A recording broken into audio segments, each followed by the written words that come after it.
ఓం నమో బ్రహ్మాదిభ్యో బ్రహ్మ విద్యా సంప్రదాయకర్తృభ్యో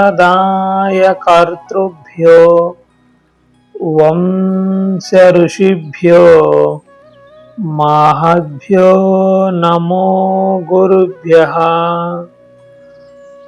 మంగళం గురుదేవాయ మహనీయ గుణాత్మనే సర్వలోక శరణ్యాయ సాధురూపాయ మంగళం. హరి ఓం. శ్రీ గురుభ్యో నమః. కూజంతం రామరామేతి మధుర మధురాక్షరం ఆరుహ్య కవితా శాఖాం వందే వాల్మీకి కోకిలం. బ్రహ్మ మానస సంభూతం బ్రహ్మ బోధన తత్పరం యోగివర్యం ఋషిశ్రేష్టం వశిష్టం సద్గురుం భజే. హరి ఓం. మనము గత భాగంలో శివ తాండవాన్ని దర్శించామండి. చాలా వివరంగా ఎన్నో విషయాలను ప్రస్తావన చేస్తూ శివ తాండవాన్ని మనం దర్శించి ఉన్నాము. ఈ సృష్టిలో ప్రతి క్షణము ఈ శివ తాండవం జరుగుతూనే ఉంటుందండి. ఇది కాస్మిక్ డ్యాన్స్ అండి, విశ్వ నృత్యం, cosmic dance of lord Shiva. ఈ శివుని యొక్క నృత్యం అండి ఈ విశ్వం మొత్తం. శివుడు ఎక్కడో కైలాస పర్వతం మీద ఉండి ప్రదోష కాలంలో తాండవం చేయడం లేదండి. శివ తాండవము ప్రతి క్షణము ఈ సృష్టిలో జరుగుతూనే ఉన్నదండి. ప్రతి క్షణము ఈ సృష్టిలో శివ తాండవం జరుగుతూనే ఉన్నది. ఈ విషయాన్ని మనము గత భాగంలో మనం పూర్తిగా చర్చించుకుని ఉన్నామండి. గంటన్నర వీడియో ఉంటుందండి, ఎందుకంటే ఇంపార్టెంట్ విషయం అది. ఎక్కడ స్కిప్ చేయకుండా ఆ ముఖ్యమైన విషయాన్ని గంటన్నర వీడియోగా చెప్పడం జరిగింది. ఎవరైనా చూడని వారు ఉంటే వెళ్ళి చూడండి. ఎన్నో విషయాలు, ఎన్నో గొప్ప గొప్ప రహస్యాలు ఇవన్నీ అక్కడ ప్రస్తావన చేయడం జరిగిందండి. ఒకసారి చూడండి. ఎందుకంటే శివతాండవం అంటే ఎక్కడో ఒక ప్రదేశంలో ఒక పర్టికులర్ సమయంలో జరిగేది కాదండి. ప్రతి నిత్యము ఈ సృష్టిలో జరుగుతూ ఉంటుందండి. సరే, ఇక మన విషయంలోకి వెళ్తే, వశిష్ఠ మహర్షి చెప్తున్నారండి. ఆల్రెడీ మనకి గత భాగంలో చెప్పి ఉన్నారండి, అదే మరలా ఒకసారి గుర్తు చేసి ముందుకు వెళ్తున్నానండి. రామచంద్ర, ఈ చిదాకాశం ఉన్నది కదా, ఈ చిదాకాశమే అంతటా వ్యాపించి ఉండేది. ఈ సృష్టిలో కనిపించే ఈ మాయ యొక్క విలాసాలన్నింటికీ అధిష్టానంగా ఉన్నది ఆ చిదాకాశమే. చిదాకాశం అంటే ఏమి లేదండి, పరమాత్మ యొక్క చైతన్యం. ఆ పరమాత్మకి మరొక పేరు చిదాకాశం, ఆ చైతన్యానికి. దీనికి నాశనమే లేదు, అందుకే దాన్ని సత్ అంటారండి. అది ఎప్పుడు ఉంటుంది. ఎలా ఉంటుంది అంటే అన్నిటినీ తెలుసుకుంటూ ఉంటుంది, చిత్ స్వరూపంగా ఉంటుంది, సత్స్వరూపంగా చిత్ స్వరూపంగా ఉంటుంది. అది ఎప్పుడు ఉంటుంది, అన్నిటినీ తెలుసుకుంటూ ఉంటుంది. ఆ లక్షణాలు మీకు కూడా ఉన్నాయండి. మీరు ఎప్పుడు ఉన్నారు, అన్నిటినీ తెలుసుకుంటూ ఉన్నారు. ఇది అవస్థలను పట్టుకుంటే తెలిసిపోతుందండి. ప్రతి జీవిలోనూ జీవాత్మ అనే పేరుతో వెలిగే దీపం కూడా ఈ చిదాకాశమే అంటున్నారండి. సరే, ఈ చిదాకాశం నుంచి విష్ణువు జన్మించాడు. విష్ణువు అంటే ఎవరనుకుంటున్నావు? సూక్ష్మ పంచభూతాలలోను స్థూల పంచభూతాలలోను ఆ భూతాల వల్ల ఉత్పత్తి చెందిన ఈ భౌతిక లోకాలలోను ఆ లోకాలలో ఉండే జీవుల్లోనూ అన్నింటిలో వ్యాపించి ఉండే ఆ విరాట్ పురుషుడే విష్ణువు అండి. ఇప్పుడు సూక్ష్మ పంచభూతాలు ఉంటాయి కదండి, అవి పంచీకరణం చెంది స్థూల భూతాలుగా ఏర్పడతాయండి. ఈ స్థూల భూతాల నుండి ఈ భౌతిక ప్రపంచం అనేది ఏర్పడుతుంది. ఇది పాంచభౌతికము, పంచభూతాల నుంచి ఏర్పడింది. సో వీటన్నింటిలో సమంగా వ్యాపించి ఉండే ఆ విరాట్ పురుషుడే విష్ణువు అండి. ఇక్కడ ఒక మాట చెప్తున్నారు వశిష్ఠ మహర్షి. రామచంద్ర, చిదాకాశం నుంచి విష్ణువు పుట్టాడు అంటే తండ్రి నుంచి కొడుకు పుట్టినట్లుగా నువ్వు ఊహించుకోమాక. తండ్రి నుంచి కొడుకు పుట్టినట్లుగా చిదాకాశం నుంచి విష్ణువు పుట్టాడు అని నీవు అనుకోమాక. ఎందుకు ఈ మాట అంటున్నారంటే, తండ్రి నుంచి కొడుకు పుట్టినట్లుగా వేరే వ్యక్తి పుట్టాడు అని నీవు భావించమాక. ఎందుకంటే ఇప్పుడు చిదాకాశం నుంచి విష్ణువు జన్మించాడు అంటే తండ్రి నుంచి కొడుకు పుట్టినట్లుగా ఈ చిదాకాశం నుంచి విష్ణువు అనే ఒక వ్యక్తి, ప్రత్యేకమైన వ్యక్తి జన్మించాడు అని కాదండి. అది ఎలానో చెప్తున్నారండి. ఇక వశిష్ఠ మహర్షి గొప్ప తత్వాన్ని చెప్తున్నారండి. జాగ్రత్తగా గ్రహించండి. స్పందమాన రసాపూరాత్ తరంగ సాగరాదివా అంటారండి వశిష్ఠ మహర్షి. ఈ చిదాకాశం ఉన్నది కదా, ఇది అస్పంద సమాకారమైనది అంటారండి. స్పందము అంటే ఏమిటండి? కదలిక. మనము స్పంద త్రయం అని ఒక భాగమే చెప్పుకొని ఉన్నామండి, ఒక ఎపిసోడే ఉన్నది. ఎవరైనా చూడని వారు ఉంటే ఒకసారి వీళ్ళు చూడండి. అలాగే క్రియకి నిర్వచనం చెప్పేటప్పుడు స్పందన అని చెప్పుకున్నామండి. క్రియ అంటే నిర్వచనం స్పందమే అని. స్పందము అంటే కదలిక అండి. ఈ సృష్టిలో ఏ పని జరగాలి అన్నా కానీ కదలిక ఉండాలి అండి. కదలిక లేకుండా ఏ క్రియ జరగదండి. అసలు ఈ సృష్టి అనే క్రియ ఒక కదలిక అండి. దాన్నే మనము శివ తాండవంగా చెప్తున్నాము. శక్తి తాండవం, శక్తి కదలికలు.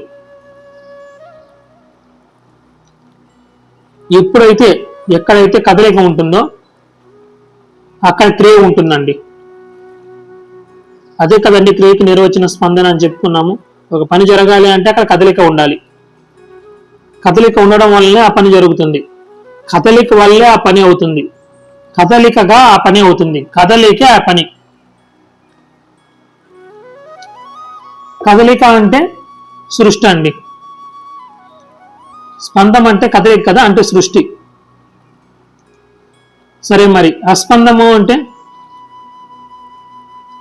కదలిక లేకపోవడం, అంటే లయం. కదలితే సృష్టి అండి, కదలిక ఆగితే లయం. ఇప్పుడు ఈ విషయాన్ని పరిశీలిద్దామండి. మనకి గాఢ నిద్రలో మనస్సు లయమైంది అంటున్నారు కదండి. మనకి నిర్వికల్ప సమాధిలో గాఢ నిద్రలో కూడా జరిగేది ఇదేనండి. నేను ఇవే విషయాలు శివతాండవంలో చివరిలో చెప్పి ఉన్నానండి. చివరి భాగంలో చివరిలో ఆ ఎపిసోడ్ చివరిలో చెప్పి ఉన్నానండి. ఒక్కసారి ఎవరైనా చూడకపోతే శివతాండవం మొత్తం ఒకసారి చూడండి. చాలా అద్భుతంగా చెప్పి ఉన్నామండి. ఎన్నో విషయాలు ఒకసారి చూడండి. సరే, ఇప్పుడు ఈ లయం గురించి మాట్లాడుకున్నామండి. మనకి చూసుకుంటే సుషుప్తిలో మనసు లయమైంది అంటారు కదండి. అంటే మీనింగ్ ఏందండి? మనకి ఎన్నో ఉపనిషత్ ప్రమాణాలు ఉన్నాయండి. ఉపనిషత్తుల దాకా అవసరం లేదండి, మన అనుభవంలో ఉన్నదే కదండి. మన అనుభవంలో ఉన్న విషయమే.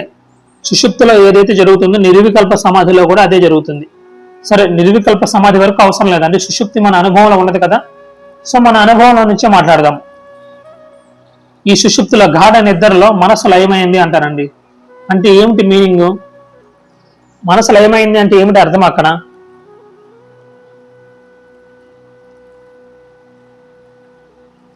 కదలిక ఆగిందండి. అక్కడ మనస్సు యొక్క స్వభావం ఏమిటండి? కదిలిపోవడం. కదలికే మనస్సు అండి. మనస్సు చూడండి, ఎప్పుడు చలన స్వభావాన్ని కలిగి ఉంటుంది. అది ఎప్పుడు కదిలిపోతూ ఉంటుంది. అది స్థిరంగా ఉండదండి. అందుకే మనస్సుని కోతితో పోలుస్తారు. కోతి ఎలాగైతే ఒక దగ్గర స్థిరంగా ఉండకుండా ఎప్పుడు కదిలిపోతూ ఉంటుందో, చంచలమైన స్వభావాన్ని కలిగి ఉంటుందో, అలాగే మనస్సు కూడా చలనశీలత్వాన్ని కలిగి ఉంటుందండి. మరి అలా కదిలిపోయే మనస్సు కదలకుండా ఉన్నది అంటే మీనింగ్ ఏంటండి? అక్కడ లయమైపోయింది అంటున్నారు. అంటే ఆ కదలిక ఆగింది. కదలిక ఆగింది కాబట్టి దాన్ని లయము అంటున్నారు, అంతే. మనకి సుషుప్తిలో మనసు లయమైంది అంటే అక్కడ కదలిక అనేది ఆగిందండి, అంతే. ఆ కదలిక అక్కడ ఆగింది, అంతే. ఆ స్థితి ఎలా ఉంటుంది అంటే నిశ్చలంగా ఉన్న సరస్సులాగా ఉంటుందండి. ఇప్పుడు నిశ్చలంగా ఉన్న సరస్సు అంటే ఎటువంటి కదలిక ఎటువంటి తరంగము లేని సరస్సు ఎలాగైతే ఉంటుందో అలలు లేని కొలనండి, అలా ఉంటుందండి గాఢ నిద్రలో.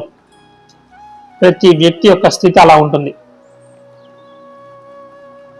ఆ స్థితినే మనస్సు లయమైన స్థితి అంటున్నారంటే అంటే ఏం లేదండి, కదలిక ఆగిందండి అంతే. అక్కడ ఆ కదలిక ఆగడాన్ని లయము అంటున్నారు అంతే. ఇప్పుడు అలా అంటే ఏమిటండి, సముద్రం కదలిక మాత్రమే కదా, సముద్రం కదలికనే అలా అంటున్నారు. అలా అంటూ ప్రత్యేకంగా ఒకటి ఉన్నదా అండి? లేదు కదా. సముద్రం యొక్క కదలికనే అలా అంటున్నారు. నేను ఏమీ అంతరిక్షంలో ఉన్న విషయాలు మాట్లాడటం లేదండి, ఈ ప్రపంచంలో ఉన్నవే మాట్లాడుతున్నాను. జాగ్రత్తగా పట్టుకున్నాండి. సముద్రం యొక్క కదలికే కదండి అలా అంటే. అలాగే మనస్సు అంటే ఏం లేదండి, చిదాకాశం యొక్క కదలిక మాత్రమేనండి. కదలితే దానికి పేర్లు పెట్టారు. ఎలాగైతే సముద్రానికి కదిలితే అలా అని పేరు పెట్టారో, సముద్రం కదిలితే దాన్ని అలా అని పేరు పెట్టారు, అలాగే చిదాకాశం కదిలితే దాన్ని మనస్సు అని పేరు పెట్టారండి. ఈ అలా అని మనస్సు అని దానికి పేర్లు పెట్టారు అంతేనండి. అందుకే మనకి గత భాగాల్లో వస్తుందండి, ఈ మనస్సు గురించి చెప్పేటప్పుడు పరమాత్మ యొక్క వివర్తమే మనస్సు అని చెప్పారండి. అందుకే మనకి వశిష్ఠ మహర్షి గత భాగంలో పరమాత్మ యొక్క వివర్తమే మనస్సు అన్నారండి. ఇవన్నీ ఎలా ఉంటాయంటే అండి, ఒక భాగం మరొక భాగానికి లింక్ అయి ఉంటుందండి. ప్రతిదీ మరొక దాంతో కనెక్ట్ అయి ఉంటుంది. అందుకే గత భాగాల్లో ఉన్న విషయాలు మనకి ఇప్పుడు గుర్తులేకపోతే ఇప్పుడు చెప్పే విషయం అర్థం కాదండి. అన్ని ఒక చైన్ లాగా ఒకదానికి ఒకటి కనెక్ట్ అయి ఉంటాయండి. ఒక గొలుసు మాదిరి ఒకదానికి ఒకటి కనెక్ట్ అయి ఉంటాయి. ఆ డాట్స్ అన్ని కనెక్ట్ చేసుకుంటూ వెళ్ళాలండి మీరు. ఎందుకంటే సత్యం అలాగే ఉంటుందండి. ఋషులు దర్శించినప్పుడు కూడా వారి వారి దర్శనాలను చెప్తారు. ఒక్కొక్కరు ఒక్కొక్క విధంగా దర్శనాలను చెప్తారు. మనం వాటిని అన్నింటినీ కనెక్ట్ చేసుకుంటూ వెళ్ళాలండి. కనెక్ట్ చేసుకోవాలి. ఆ డాట్స్ అన్నింటినీ కనెక్ట్ చేసుకుంటూ వెళ్తే సత్యం తెల్లం అయిపోతుందండి. వేదాంతం అంటే అర్థం కాని విషయం కాదండి, అర్థమవుతుంది. చాలా ఈజీగా అర్థమవుతుంది. ఎప్పుడైతే మనం సూక్ష్మంగా మన బుద్ధిని అక్కడ పెట్టి గ్రహిస్తామో అప్పుడు విషయం తెల్లం అయిపోతుందండి. సరే,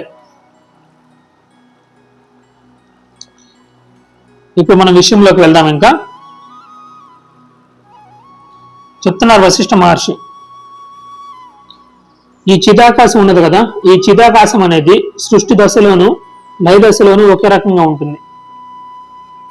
అంటే కదలిక ఉన్నప్పుడు కదలిక లేనప్పుడు అండి, కదలిక ఉన్నప్పుడు కదలిక లేనప్పుడు ఒకే రకంగా ఉంటుంది ఈ చిదాకాశం.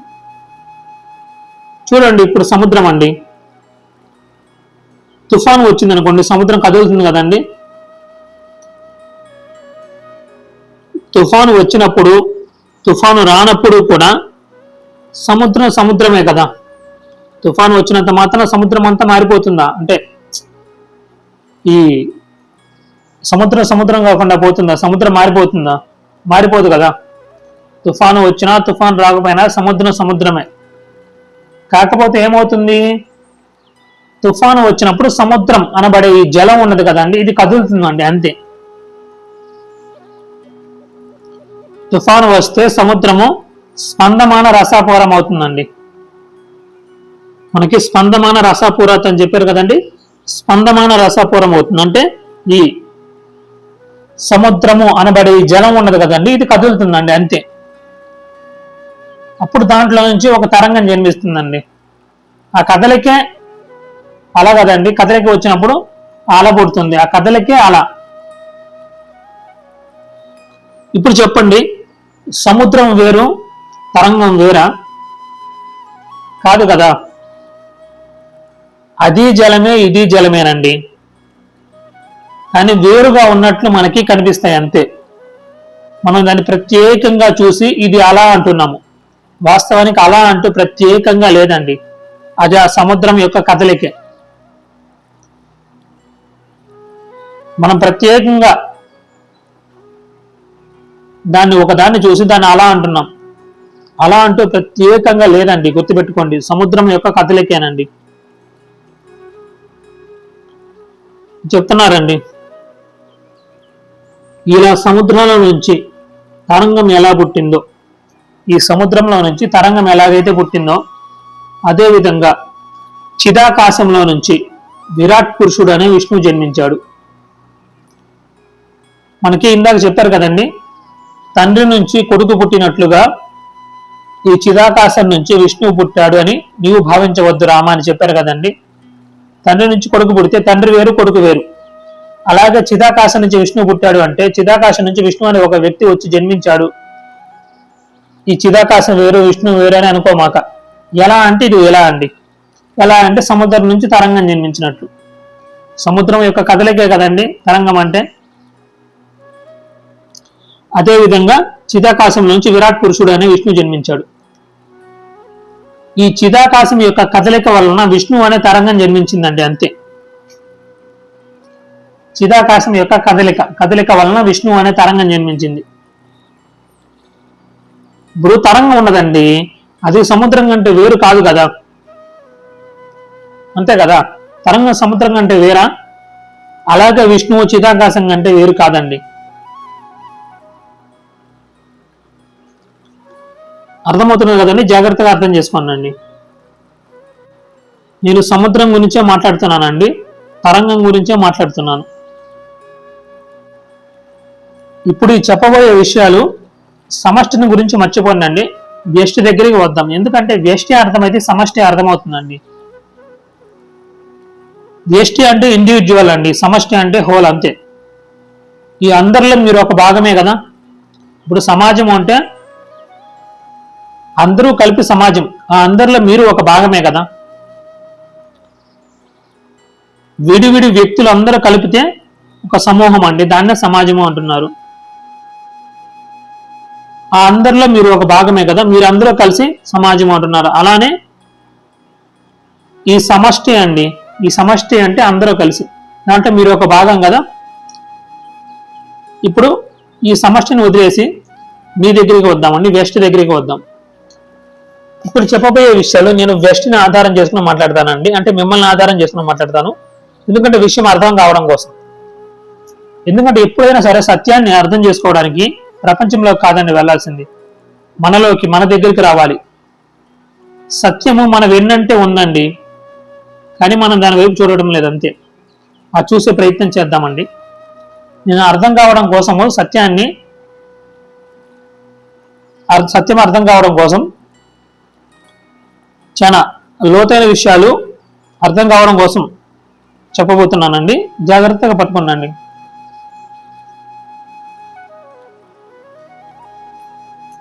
ఇప్పుడు మనకి చిదాకాశం కదిలింది కదండి, చిదాకాశం కదిలింది కదా అంటే అదే విష్ణువు అండి. ఈ చిదాకాశం కదలింది కదండి, ఇప్పుడు అలా అంటే ఏమిటండి, సముద్రం యొక్క కదలికే కదండి. అదేవిధంగా చిదాకాశం కదిలింది కదండి, అదే విష్ణువు అండి. చిదాకాశం కదిలింది కదండి, స్పందించింది కదా, అదే విష్ణువు అండి.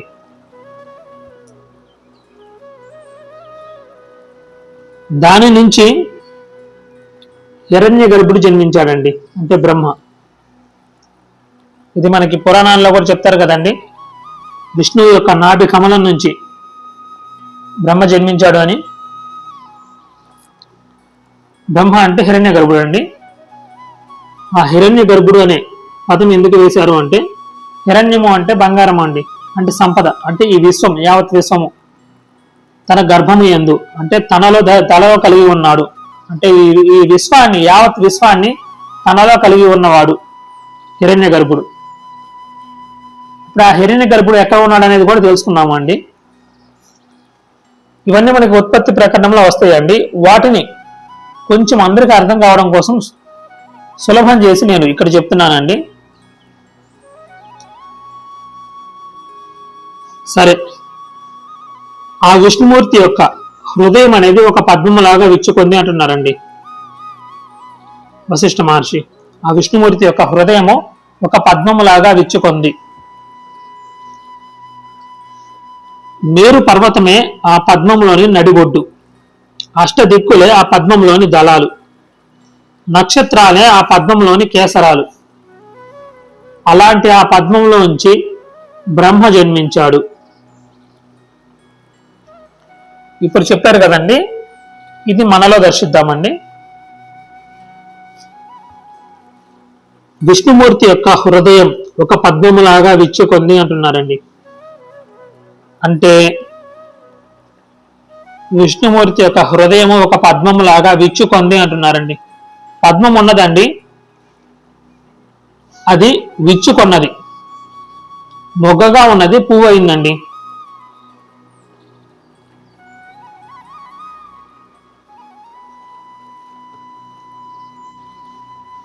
ఒక మొగ్గ వికసించిందండి. ఇప్పుడు పూలు ఉంటాయి కదండి, ఇప్పుడు పూలు, ఒక మొగ్గ వికసించిందండి. అలాగే విష్ణుమూర్తి యొక్క హృదయము ఒక పద్మములాగా విచ్చుకొంది. అంటే దీనికి అద్భుతమైన శ్లోకము భగవాన్ రమణ మహర్షి చెప్తారండి. ఇది శివతాండవంలో నేను చెప్పి ఉన్నాను, మరలా చెప్తున్నానండి. అంటే అక్కడ ఒక స్పందన వచ్చిందండి. విచ్చుకోవడము అంటే కదలికే కదండి, కదిలింది కదా, అది స్పందించింది కదా, ఒక స్పందన వచ్చింది. హృదయ కుహర మధ్య కేవలం బ్రహ్మ మాత్రం అహం అహం ఇది సాక్షాత్ ఆత్మరూపేణ భాతి అంటారండి భగవాన్ రమణ మహర్షి. ప్రతి ఒక్కరి యొక్క ఈ దహరాకాశంలో నేను నేను అని స్పందిస్తూ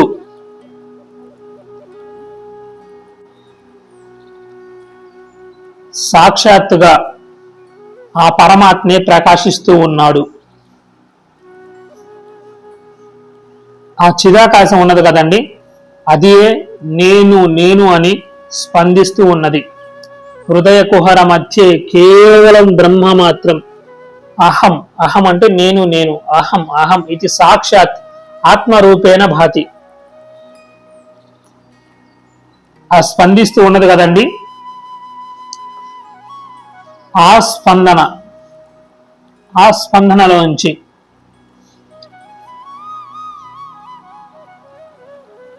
స్పందనలోంచి జాగ్రత్తగా గ్రహించండి.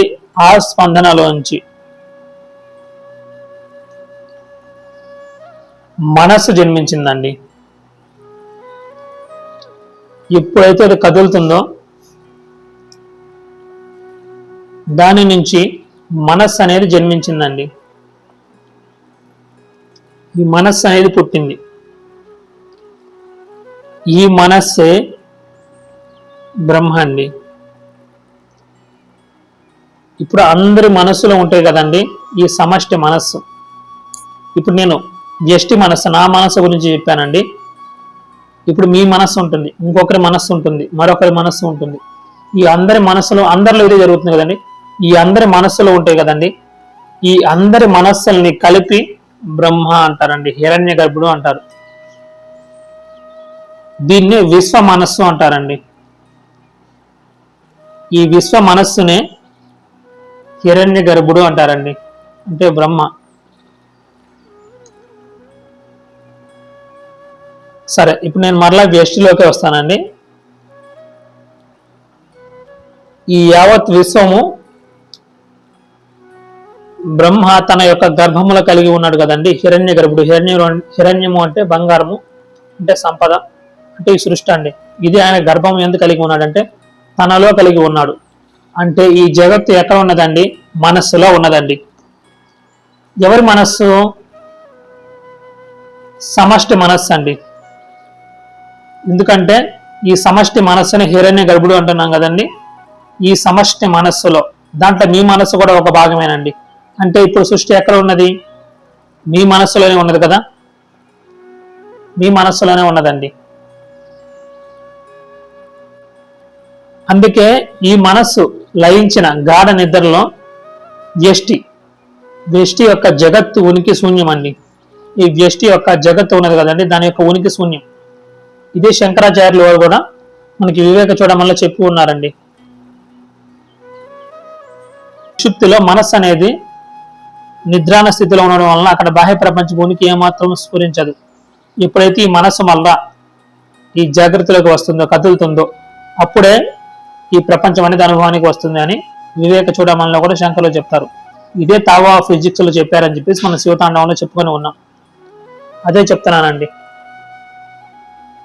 ఎక్కడ ఉన్నది ఈ జగత్తు? మనస్సులోనే ఉన్నదండి. ఎవరి మనస్సు? విశ్వ మనస్సు. విశ్వ మనస్సులో మీ మనస్సు ఒక భాగమే కదండి. ఇప్పుడు ఎక్కడ ఉన్నది? ఇది మీ మనస్సులోనే ఉన్నది.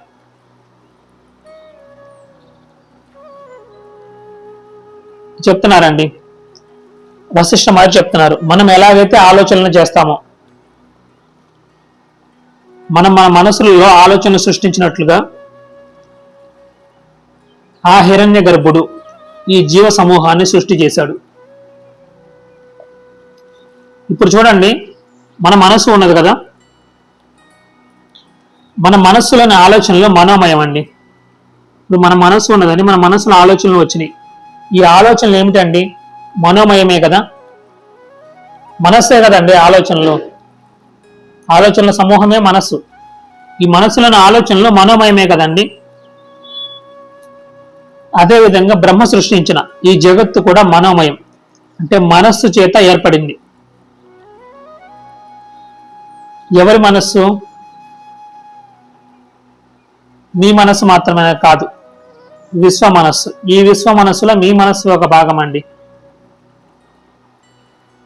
ఇప్పుడు ఈ సృష్టి ఎక్కడ ఉన్నది? మనస్సులో ఉన్నది, విశ్వ మనస్సులో ఉన్నది. ఆ విశ్వ మనస్సులో మీ మనస్సు ఒక భాగము కాబట్టి మీలో ఉన్నది. ఇప్పుడు ఉదాహరణకి మీ స్వప్నం చూడండి అండి.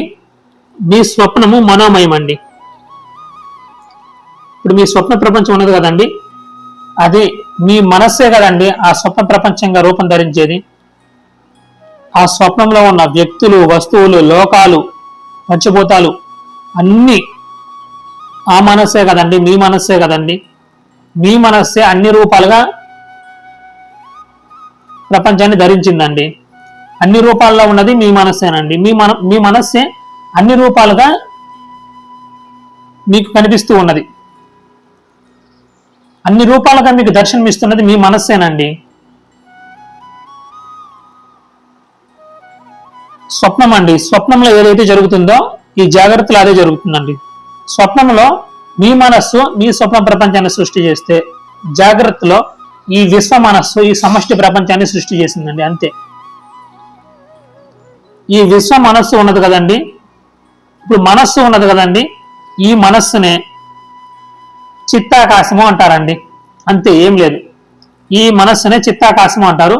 ఇది దేని నుంచి వచ్చింది? చిదాకాశం నుంచి వచ్చింది కదా. ఈ చిత్తాకాశం అంతటా చిదాకాశమే వ్యాపించి ఉన్నది. ఎందుకంటే దాని యొక్క కదలికే ఇది.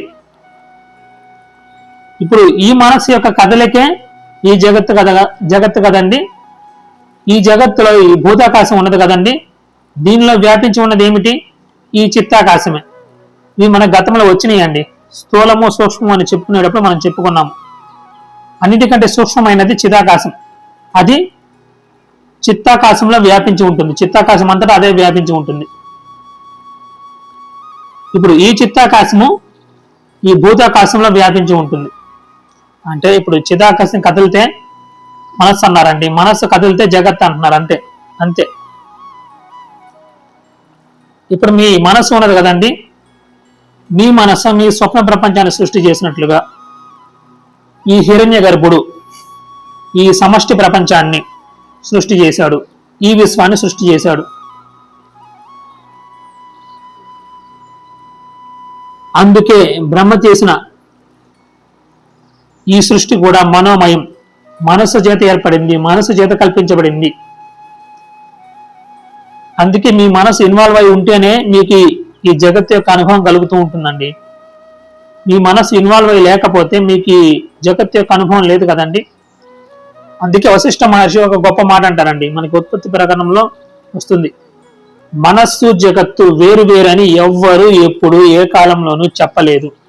మనస్సు కంటే వేరుగా జగత్తు లేనే లేదు. ఈ జగత్తు కనుక నిన్ను బాధించేటట్లయితే, అంటే మనస్సు కంటే వేరుగా జగత్తు ఉండి ఈ జగత్తు నిన్ను బాధ పెట్టేటట్లయితే, ఇది నేను సంసారంలో పడవేసేటట్లయితే, ఈ జగత్తే సంసారానికి మూలమైతే, మనస్సు లేకపోయినా ఈ జగత్తు నిన్ను బాధించాలి. కానీ అలా జరుగుతుందా? లేదు. కాబట్టి మనస్సే మూలము, ఈ మనస్సే అంత అని చెప్పేసి చెప్తారండి.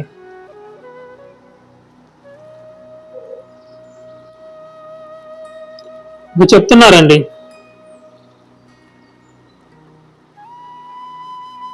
ఈ సృష్టి పరంపరలో బ్రహ్మ ఈ జంబూ ద్వీపంలో ఒక మూల భారతవర్షం అనే ప్రాంతంలో ఆది వ్యాధులతో కూడిన జన సమూహాన్ని సృష్టి చేశాడు. ఈ జనులంతా ద్వంద్వ పదార్థాలతో బాధలు పడుతూ అల్పమైన ఆయుర్దాయంతో ఎప్పటికప్పుడు నశించిపోతూ ఉన్నారు. వారి దీన పరిస్థితి చూసేసరికి బ్రహ్మగారికి మనస్సు కలిగింది. అయ్యో, వీళ్ళకి ఆయుష్ లేదు, ఆలోచన లేదు, వీళ్లకు ఈ దుఃఖం పోయే ఉపాయం ఏమిటబ్బా అని ఒక్క క్షణం ఆలోచించి, ఆయన సర్వసమర్థుడు కనుక మానవుల ఉద్ధరణ కోసం ముందుగా ఆయన తపస్సును సృష్టి చేశాడు.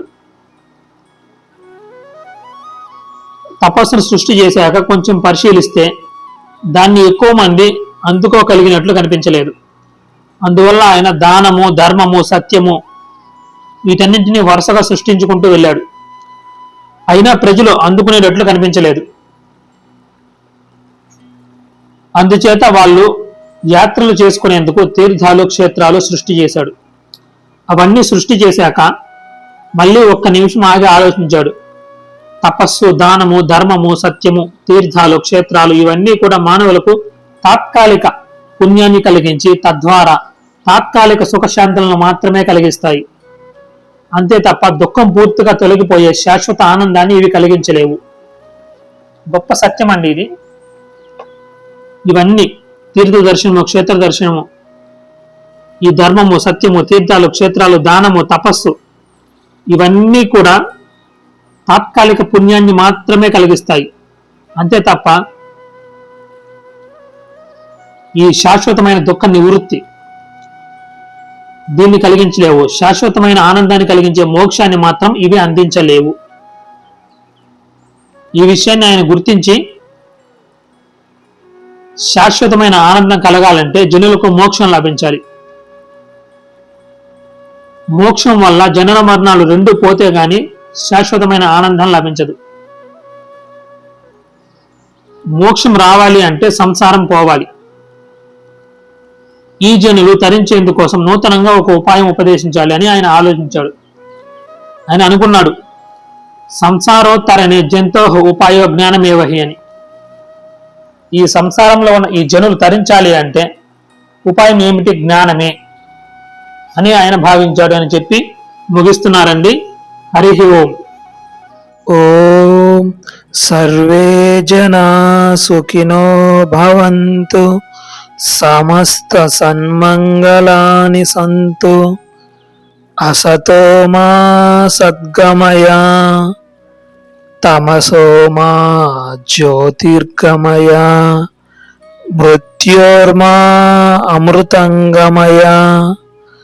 ఓం శాంతి శాంతి శాంతి.